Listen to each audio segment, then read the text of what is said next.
Numéro 5. Le périmètre d'un triangle est de 32 a à la 2 plus 2 b à la 2 cm. Deux de ses côtés mesurent respectivement 9b à la 2 moins 10a à la 2 cm et 12a à la 2 moins 7b à la 2 cm. Quelle est la mesure du troisième côté? Pour nous aider à bien visualiser ce problème, je vais dessiner un triangle quelconque et je vais nommer les côtés côté 1, côté 2 et côté 3. Ensuite, je vais identifier toutes les informations qui sont fournies dans le problème. Premièrement, on nous fournit l'expression algébrique du périmètre. Donc, je vais écrire P est égal à 32a à la 2 plus 2b à la 2. Le temps de faire ma démarche, je vais laisser mes unités de côté, mais je les prends en note mentalement. En fait, je vais les mettre en jaune pour ne pas oublier de les indiquer dans ma réponse finale. Ensuite, les deux autres informations qui sont fournies dans le problème sont les mesures de deux des trois côtés. Donc, au hasard, je vais dire, bon, supposons que ça, c'est le côté 1, la mesure du côté 1. Donc, C1 sera égal à 9b à la 2 moins 10a à la 2. Et le côté 2, donc C2, mesure 12a à la 2 moins 7b à la 2. Et j'indique que ce que l'on cherche, c'est la mesure du troisième côté. Donc, C3, mon troisième côté, c'est mon inconnu. Point d'interrogation. Maintenant, je dois réfléchir à la stratégie que je vais utiliser pour trouver une mesure manquante.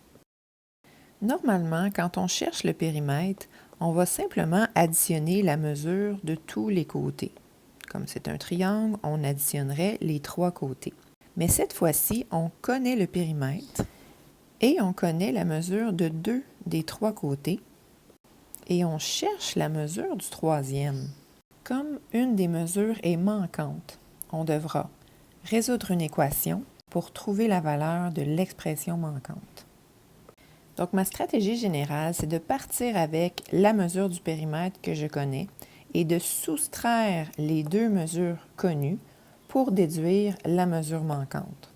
Donc, je prends mon périmètre et je soustrais la mesure du côté 1 et je soustrais la mesure du côté 2. Et après, la différence que j'obtiens sera la mesure manquante qui est la mesure du côté 3. Donc, si je l'écris de gauche à droite, pour trouver la mesure du côté 3, je dois débuter avec le périmètre duquel je vais soustraire chacune des deux mesures connues. Donc, cette équation sera celle que j'utiliserai dans ma résolution. Alors, j'ai replacé mes éléments pour avoir plus d'espace pour travailler. Pour trouver la mesure du troisième côté, on commence par le périmètre. Alors, la valeur du périmètre, c'est 32a à la 2 plus 2b à la 2, moins la valeur du premier côté, donc côté 1, 9b à la 2 moins 10a à la 2. Mais attention, comme c'est un binôme et que je veux le soustraire, je vais devoir utiliser des parenthèses très importants pour indiquer que chacun des termes du binôme sera soustrait. C'est l'ensemble qui est soustrait. Ensuite, on soustrait le deuxième côté, encore une fois, en utilisant des parenthèses. Donc, moins 12a à la 2 moins 7b à la 2. Prochaine étape sera d'enlever ces fameuses parenthèses en distribuant la soustraction à chacun des termes de la parenthèse. L'expression devient 32a à la 2 plus 2b à la 2 moins 9b à la 2 moins 10a à la 2. Moins, ça fait plus. Donc, plus 10a à la 2. Moins 12a à la 2. Et moins 7b2, moins, ça fait plus. Donc, plus 7b à la 2. Étape finale, on regroupe les termes semblables. Donc, des termes qui ont des a exposant 2, 32a à la 2, plus 10a à la 2, moins 12a à la 2. Ces trois termes seront réduits. 32 plus 10 moins 12, ça donne 30a à la 2.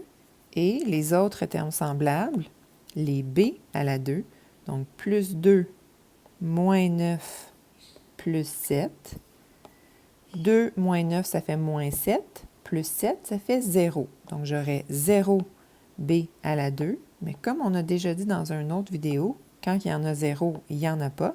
Donc, inutile de l'écrire.